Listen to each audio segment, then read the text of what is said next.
প্রিয় শিক্ষার্থী ভাই বোনেরা, আসসালামু আলাইকুম। ভিডিওটি শুরু থেকে শেষ পর্যন্ত দেখবেন, কারণ এই ভিডিওটি হতে পারে আপনার লাইফের টার্নিং পয়েন্ট। বিশ্ববিদ্যালয়ের চান্স কারা মূলত আসলে পাবে? দেখেন, যারা গোছানো পড়াশোনা করবে, কোচিংয়ে যারা যাবে, তাদের বিষয়ে আমি স্পষ্ট আপনাদেরকে ক্লিয়ার করব যে আসলে কোচিংয়ে গেলে কি ফায়দা আর কি অসুবিধা, বিস্তারিত আলোচনা করব। এবং গুছিয়ে পড়াশোনা বলতে আমি কি বুঝাইছি সেটাও আপনাদেরকে বলবো। নির্দিষ্ট বই পড়বেন, কি বই পড়বেন, এবার প্র্যাকটিস বেশি করবেন। তো চলুন শুরু করি। দেখেন, গুছিয়ে পড়াশোনা বলতে আমি কি বুঝিয়েছি। প্রতিদিন আপনাকে বাংলা, ইংরেজি, জিকে পড়তেই হবে। এখন শুধু যদি আজকে সারাদিন আপনি বাংলা পড়েন, দেখেন বাংলা সারাদিন পড়লে কি হবে, আপনি কিন্তু বোর ফিল করবেন, বোরিং হয়ে যাবেন। হ্যাঁ, সেই বোরিংনেস কাটানোর জন্য এছাড়াও আপনার প্রতিদিন যদি এই তিনটা বিষয় আপনার মাথায় ঢুকে, তাহলে কিন্তু আপনার এটার বড় একটা ইমপ্রুভমেন্ট হবে এবং আপনার ভোলার চান্স কিন্তু আপনার কম থাকবে, ভুলে যাওয়ার চান্স আপনার কম থাকবে। এবং আপনি একটা বৈচিত্র্য পাবেন, দেখবেন আপনি নিজেই বুঝতে পারবেন যে বাংলা শেষ করে যখন ইংরেজি পড়বেন তখন আপনার মাথায় একটা ফ্রেশনেস চলে আসবে। আবার ইংরেজি থেকে যখন জিকেতে যাবেন তখন আপনার মাথায় কি হবে, একটা রিফ্রেশমেন্ট চলে আসবে। ঠিক আছে, আপনি বেশি পড়তে পারবেন। আপনি যদি 8 থেকে 10 ঘন্টা পড়তে চান, এই সাবজেক্ট চেঞ্জের কোনো বিকল্প নাই। আপনি বাংলার আরেকটা বিষয়, আপনি যখন বাংলা পড়বেন তখন যে টপিকটা পড়বেন, আমি নির্দিষ্ট বই তো বলে দিব, সেই বই থেকে আপনি যে টপিকটা পড়বেন ওই টপিকটার উপরে দাগ দিয়ে রাখবেন। এবং সারা দিন আপনি পড়ার শেষে আপনি নির্দিষ্ট, মনে করেন আপনি 8 থেকে 10 ঘন্টা আপনি পড়তে চান, লাস্টের যে 3 ঘন্টা আপনি রিভিশনের জন্য রাখবেন বা 2 ঘন্টা আপনি রিভিশনের জন্য রাখবেন, কারণ প্রথম দিকে আপনার রিভিশন দিতে কিন্তু একটু বেশি সময় লাগবে। ঠিক আছে, এরপর দেখেন প্রিভিয়াস কোশ্চেন আপনি 100% সলভ আপনার করতেই হবে। অর্থাৎ আপনি যদি ঢাকা বিশ্ববিদ্যালয়ের একটা প্রিভিয়াস কোশ্চেন ধরেন, হ্যাঁ, সেখানে যে কয়টা প্রশ্ন থাকবে, আপনি যদি 100টা প্রশ্ন থাকে, আপনি 100টা প্রশ্ন আপনি পড়ে ফেলবেন। 100 মার্কের পরীক্ষা হয়, আপনি 100টা প্রশ্ন সবগুলো আপনি ব্যাখ্যা সহ সলভ করবেন। আমি আবারও বলছি, সব প্রশ্নগুলা আপনি ব্যাখ্যা সহ সলভ করবেন। ঠিক আছে, প্রতিদিন একটা। এখন প্রতিদিন একটা করতে হলে যে কি পরিমাণ প্রশ্ন লাগে, হ্যাঁ, আপনাকে সেই কোথা থেকে পড়বেন সেটাও আমি বলে দিব। এরপর দেখেন, একদিন পর মডেল টেস্ট দেওয়ার চেষ্টা করবেন। মডেল টেস্ট সেটা প্রথম দিকে আপনি ফুল 100 মার্কসের মডেল টেস্ট আপনি নাও দিতে পারেন, আপনি 20 মার্কের দেন, 10 মার্কের দেন। ঠিক আছে, আপনি মডেল টেস্ট কিন্তু বাজারে বই পাওয়া যায়, সেই মডেল টেস্ট বই আপনি কিনে আপনি বাসায় বসে আপনি কি করবেন, আপনি মডেল টেস্ট দিবেন এবং একদিন মডেল টেস্ট দিলেন, পরের দিন সেটা আপনি কি করলেন, সলভ করলেন। ঠিক আছে, এই পড়ার বাইরেও আর একটা বিষয় দেখেন, এরপরে আমি যাই কোচিং সেন্টার নিয়ে। দেখেন, আপনারা অনেকেই মনে করেন যে কোচিং সেন্টারে ভর্তি হলেই আপনাদের কিন্তু মনে করেন যে বিশ্ববিদ্যালয়ে আপনারা চান্স পাবেন, অন্যথায় আপনারা চান্স পাবেন না। এটা কিন্তু ভুল। ঠিক আছে, একটা সময় ছিল যে কোচিং সেন্টার দরকার হতো মোটিভেশনের জন্য, কোচিং সেন্টার দরকার হতো গাইডলাইনের জন্য। এখন গাইডলাইন কিন্তু আপনি ইউটিউবে হাজার চ্যানেল আছে বা হাজার মানুষ আছে যারা গাইডলাইন দেয়, যে এইভাবে পড়লে আপনার হয়ে যাবে। আপনারা আমার চ্যানেলটি সাবস্ক্রাইব করে রাখতে পারেন, ইনশাল্লাহ এখান থেকে আপনার যে ধরনের গাইডলাইন লাগে আপনাদেরকে দিব। কোচিং সেন্টার কিন্তু আপনার সায়েন্সের জন্য কোচিং সেন্টার প্রয়োজন আছে বলে আমি মনে করি, কিন্তু অন্য যে আছে কমার্স এবং আর্টসের জন্য কোচিং সেন্টার দরকার হয় বলে আমি মনে করি না। ঠিক আছে, কোচিং সেন্টারে কি করবে, আপনার মূলত আপনার সময়টা, আপনি সায়েন্স বা কমার্স বা আর্টসের যদি স্টুডেন্ট হয়ে থাকেন, তাহলে কোচিং সেন্টার আমি মনে করি যে আপনার সময় নষ্ট করবে বেশি। ঠিক আছে। এবং আপনাকে এত এত পড়াশোনা আপনাকে দেখাবে যে আপনাকে চিন্তায় ফেলে দিবে যে এত পড়াশোনা দরকার, তাই এক সময় দেখবেন যে আপনি বোর হয়ে যাবেন যে না আর ভাল লাগে না। ঠিক আছে, এই চিন্তায় ফেলে দিবে বেশি, এবং গল্প করবে, আবার মোটিভেশনও তারা দিবে, অনেক মোটিভেশন দিবে। মোটিভেশন দিয়ে আপনাকে হচ্ছে আপনার কল্পনায় নিয়ে আসবে, আপনি বিশ্ববিদ্যালয়ের বারান্দা দিয়ে হাঁটতেছেন, আপনি বিশ্ববিদ্যালয়ে ঘুরতেছেন, এগুলোও কল্পনা করবেন আপনি, কিন্তু হচ্ছে ওই শেষে ওরা কিন্তু ওইরকম আপনাকে মানে শিখাবে কম। ঠিক আছে, মোটিভেশন বেশি দিবে এবং হচ্ছে বিভিন্ন টেকনিক দিবে, ওইগুলা দিয়ে আপনার মাথা আপনার ভরাই ফেলবে। মনে করবেন আপনি ওই টেকনিক শিখলেই আপনি ওইটাই মনে হয় পরীক্ষায় আসবে। ভাই, ভর্তি পরীক্ষার প্রশ্ন এবং ওই টেকনিক সম্পূর্ণ কিন্তু আলাদা। ঠিক আছে, তাই যত আপনি প্র্যাকটিস করবেন, আপনি নিজের মতো করে আপনার বাসায় টেবিলে যত সময় দিবেন, তত আপনার বিশ্ববিদ্যালয়ে চান্স পাওয়ার সম্ভাবনা থাকবে। আর ওরা কিন্তু খুব গল্প করবে, খুব গল্প করে সময় নষ্ট করার চেষ্টা করবে বেশি। কোচিং সেন্টার মানেই গল্প, এখানে আপনাকে একটু মজা দিবে। হ্যাঁ, এবং আপনার বেশি হবে কি, এই যে সময় নষ্ট কথাটা লিখলাম, কেন লিখলাম, আপনি মনে করেন ঢাকার একটা কোচিং সেন্টারে ভর্তি হয়েছেন এবং ওই কোচিং সেন্টার থেকে একটু দূরে থাকতেছেন, আপনি বাস জার্নি করতেছেন, জার্নি করে আসা যাওয়া করতেছেন। আপনি দেখবেন জার্নি করে আসা যাওয়া করবেন, তারপর হচ্ছে ওই কোচিং এ সময় দিবেন, সময় দিয়ে যখন বাসায় যাবেন তখন কিন্তু আপনি নিজেকে সময় দিতে পারবেন না, বইয়ে সময় দিতে পারবেন না। ঠিক আছে, তখন ঘুম চলে আসবে আপনার। হ্যাঁ, এইভাবে কিন্তু সময় চলে যাবে। আর কারণ হচ্ছে সময় কিন্তু খুবই কম।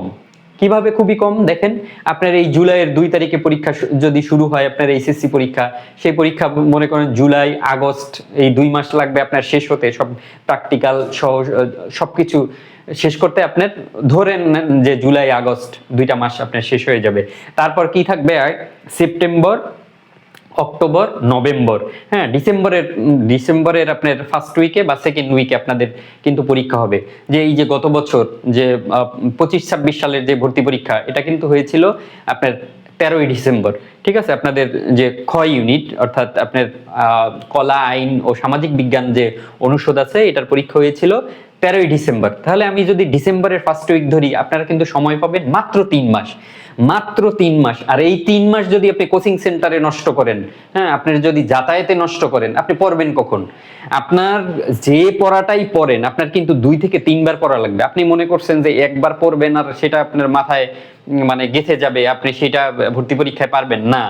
আপনার এই ইনফরমেশন গুলি কিন্তু আপনার বারবার পড়তে হবে, বারবার পড়তে হবে, মাথায় রাখেন।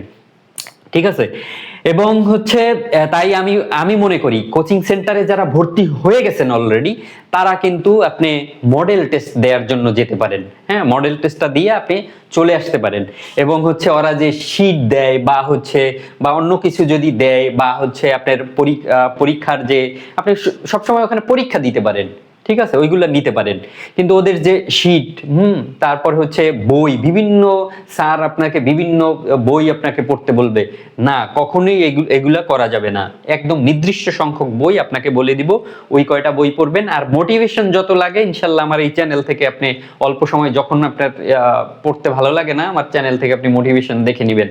ঠিক আছে, বিশ্ববিদ্যালয়ে দেখেন, আপনি যদি এত মোটিভেশন আপনার শোনার দরকার নাই। প্রত্যেকটা আপনার যে জেলায় বা আপনি যেখানেই থাকেন, সেটার আশপাশে যদি কোনো বিশ্ববিদ্যালয় থাকে, ওই বিশ্ববিদ্যালয় থেকে আপনি একবার ঘুরে আসুন। প্রত্যেকটা বিশ্ববিদ্যালয় সুন্দর। হ্যাঁ, আপনি ঢাকা বিশ্ববিদ্যালয়ে যদি একবার ঘুরতে পারেন, আপনি ঢাকা বিশ্ববিদ্যালয়ে আপনি পড়ার কিন্তু আগ্রহ জাগবে, তখন কিন্তু আপনার পড়ার স্পৃহাটা জাগবে। তো এত মোটিভেশন আপনার কিন্তু শোনার দরকার নাই। আপনার দরকার এখন আপনার তখন আপনার কি পড়াশোনা করা, আপনাকে নিজেকে সময় দেওয়া। আমি যেভাবে বলবো এইভাবে পড়াশোনা করবেন, ইনশাল্লাহ পরীক্ষায় চান্স পাবেন। দেখেন, বাংলার জন্য এই যে দেখেন বইগুলা কি কি পড়বেন। বাংলার জন্য আপনি MP3 পড়তে পারেন, অগ্রদূত পড়তে পারেন। ঠিক আছে, বাংলা এখানে ব্যাকরণও আছে এবং সাহিত্য আছে। দেখেন, সাহিত্য পড়ার ক্ষেত্রে আমি বলে দেই যে আপনাদের যে টেক্সট বুক রয়েছে, সেখানে যে কবি সাহিত্যিক যারা আছে তাদের সম্পর্কে পড়বেন। হ্যাঁ, ওই অগ্রদূত থেকে তাদের সম্পর্কে পড়বেন, এবং হচ্ছে ওই যে তাদের যে লেখাগুলি আছে, ওই লেখাগুলি সম্পর্কে আপনি পড়বেন। এছাড়া ঠিক আছে, MP3 পড়বেন, সেটা কি বাংলার জন্য, শুধু বাংলার জন্য। এরপর ইংরেজির জন্য কি পড়বেন, কম্পিটিটিভ এক্সাম অথবা মাস্টার, যে কোনো একটা বই। যে কোনো একটা বই, আপনার দুইটা বই কেনা লাগবে, দুইটা বই আপনার পড়তে পারবেন? আপনি পড়ার তো সময়ই পাবেন না। হ্যাঁ, আবার কোচিং এ ভর্তি হয়েছেন, কোচিং এর শীট পড়বেন না, দরকার নাই। শীট টিট কিচ্ছু দরকার নাই। আপনি এই কম্পিটিটিভ এক্সাম বইটা কিনবেন অথবা মাস্টার বইটা কিনবেন। ঠিক আছে, ওইখানে যে সিলেবাস যা যা দেয়া আছে ওখানে দেখবেন বিশ্ববিদ্যালয়ের কোশ্চেন দেয়া আছে, হ্যাঁ, পাশে আবার অ্যান্সার দেয়া আছে।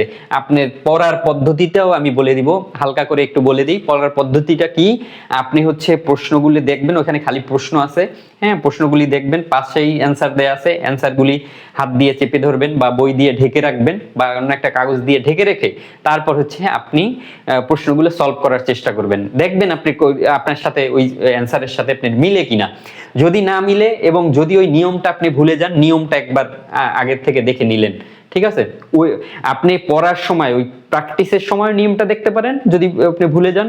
এছাড়াও একবার নিয়ম, সারা নিয়ম, সবগুলো নিয়ম, কারণ নিয়মের কিন্তু অভাব নাই। আপনি হচ্ছে সেই ক্লাস 6 থেকে নিয়ম কানুন আপনি পড়ে আসছেন, ইংরেজিতে গ্রামার পড়ে আসছেন, তারপর আপনার মাথায় ঢুকে না। তার মানে কি, আপনি প্র্যাকটিস কম করছেন। আপনি প্রশ্নর আপনি প্র্যাকটিস কম করছেন, সেই জন্য কিন্তু আপনি পারেন না। ঠিক আছে, তাহলে আপনি হচ্ছে আগে পড়ার সিস্টেমটা কি, যেটা মাথায় কিভাবে ঢুকবে বেশি, আগে হচ্ছে প্র্যাকটিসটা করবেন, কোশ্চেনটা আগে ইসে দেখবেন, তারপরে আপনি দাগ দিয়ে রাখবেন যে এটা নিয়মটা ভুলে গেছি, তারপর নিয়মটা পড়বেন। আর যদি আপনার নিয়ম একদমই মনে না থাকে, প্রথম নিয়মটা দেখে, নিয়ম পড়ার পিছনে কিন্তু আপনি সময় বেশি দিবেন না, দয়া করে নিয়ম পড়ার পিছনে আপনি সময় বেশি দিবেন না, প্র্যাকটিসের উপরে বেশি সময় দিবেন। ঠিক আছে, এই গেল হচ্ছে ইংরেজি। এরপর দেখেন জিকে, বেসিক ভিউ থেকে পড়বেন বা MP3 থেকে পড়বেন, এই যে কোনো একটা বই আপনি কিনবেন জিকের জন্য। সেখানে বাংলাদেশ বিষয়গুলি থাকবে, আন্তর্জাতিক বিষয়গুলি থাকবে। ঠিক আছে, আর থাকবে ভূগোল। ঠিক আছে, তাহলেই আপনার কিন্তু জিকে পুরাটা চলে আসবে। ঠিক আছে, এরপর দেখেন BCS কোশ্চেন। দেখেন অনেকে অবাক হয়ে যাবেন যে আমাদের ভর্তি পরীক্ষার জন্য BCS কোশ্চেন পড়তে হবে। দেখেন, আমি BCS এর যে কোশ্চেন ব্যাংকটা আছে ওইটা আপনি 20তম BCS থেকে 50তম BCS পর্যন্ত আপনি পড়ে ফেলবেন। আপনাকে 100% আমি গ্যারান্টি দিয়ে বলতে পারি, হ্যাঁ, ওইখান থেকে আপনার কমন পড়বে 100%। যদি আপনার আমার কথা বিশ্বাস না হয়, আগে BCS এর প্রশ্ন পড়েন বা আপনার বিশ্ববিদ্যালয়ের যে প্রশ্নগুলি আছে ওইগুলো পড়েন এবং পরে BCS এরটা পড়েন, তাহলেই দেখবেন যে কতগুলো কমন পড়ছে। প্রায় আপনার 50% কমন, 50% ওই কোশ্চেন থেকে হুবহু প্রশ্ন আসে। ঠিক আছে, আর এইগুলো পড়ার সময় আপনি ব্যাখ্যা সহ পড়বেন, দয়া করে ব্যাখ্যা সহ পড়বেন, আপনার 100% আপনার কমন পড়বে। জিকে নিয়ে আপনাদের টেনশন নাই, মহাসমুদ্র আপনাদেরকে দেখাবে। হ্যাঁ, মহাসমুদ্র, এই যে কোচিং সেন্টারগুলো আপনাকে মহাসমুদ্র দেখাবে, কোনো টেনশন নাই। আপনি নিজেই বুঝে যাবেন আসলে মহাসমুদ্র থেকে কিভাবে মুক্তা আপনার তুলে আনতে হয়। আপনি নিজেই বুঝবেন যে মহাসমুদ্র আমার দরকার নাই, আমার কোনটা পড়ার দরকার ওইটাই আমি পড়বো। ঠিক আছে, আর একটা হচ্ছে বিশ্ববিদ্যালয়ে আপনার যে কলা, আইন ও সামাজিক বিজ্ঞান অনুষদ আছে, এটার একটা প্রশ্ন ব্যাংক ও মডেল টেস্ট এই নামে একটা বই আছে, জয়কালীর বই। ঠিক আছে, বা অন্য কোনো ইসের বই কিনলেও হবে, যে কোনো একটা প্রশ্ন ব্যাংক ও মডেল টেস্ট। তাহলে কি হবে, ওইখান থেকে আপনি বুঝে যাবেন কোন কোন প্রশ্নগুলি আসে।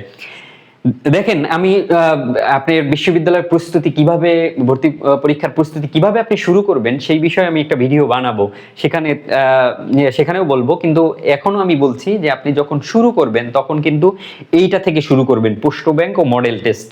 ঠিক আছে, এটা থেকে শুরু করলে কি হবে, আপনি বুঝতে পারবেন কোথায় কোথায়, কোনটায় আপনাকে পড়তে হবে, হিট করবেন কোথায় কোথায় কোথায়। আপনার এখন কিন্তু অগোছালো ওগলা মার্কা পড়া আপনার কিন্তু দরকার নাই, অগোছালো পড়া পড়বেন না। ঠিক আছে, আপনি এইভাবে পড়বেন। BCS কোশ্চেন ব্যাংক আপনার কিন্তু অবশ্যই কিনতে হবে, কি আপনার ওইখানে 10তম BCS থেকে থাকবে, আপনার দরকার নাই 20 থেকে 50 পর্যন্ত পড়বেন, সেটা শুরুটা করবেন আপনি 50 থেকে। আবার আমি বলে দিচ্ছি যে এই কোশ্চেনগুলো BCS এর যে কোশ্চেন ব্যাংক, সেখানে কি আপনি সব পড়বেন, সব সমাধান করবেন না। যেগুলি আপনার ভর্তি পরীক্ষায় আসে না সেগুলি কেন সমাধান করবেন? যেমন ইংরেজি সাহিত্য আপনার কি আসবে, সুশাসন ও নৈতিকতা, এখান থেকে কি আপনার প্রশ্ন আসবে না, বাদ দিবেন। এরপরে আপনি দেখেন বাংলা সাহিত্য, হিউজ সিলেবাস, এই সব কিছু পড়া লাগবে না, পড়বেন না।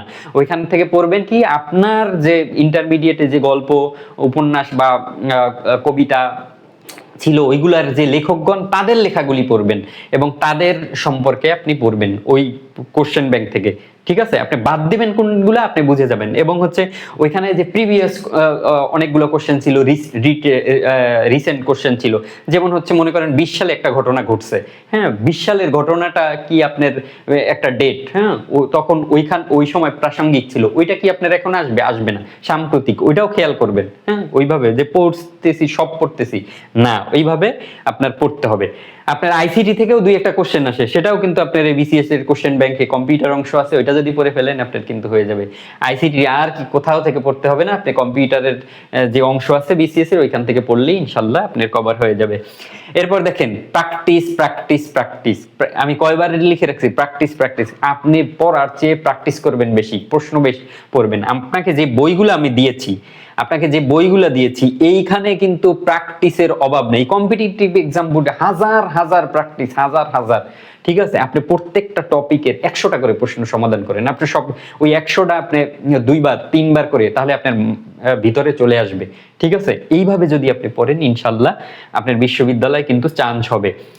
এছাড়াও আরো যদি ইনফরমেশন পেতে চান এবং বিশ্ববিদ্যালয়ের প্রস্তুতি যদি নিতে চান, আমি এই চ্যানেল থেকে ফ্রি কোচিং করাবো ইনশাল্লাহ। এই বছর আপনাদেরকে ফ্রি কোচিং করাবো।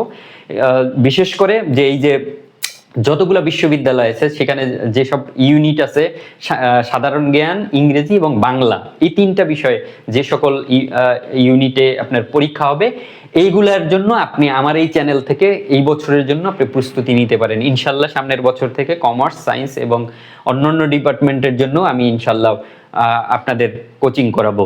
তার জন্য আমার এই চ্যানেলটি RNU অ্যাডমিশন গেট, ঠিক আছে? এই চ্যানেলটা সাবস্ক্রাইব করে রাখুন। ধন্যবাদ, আসসালামু আলাইকুম।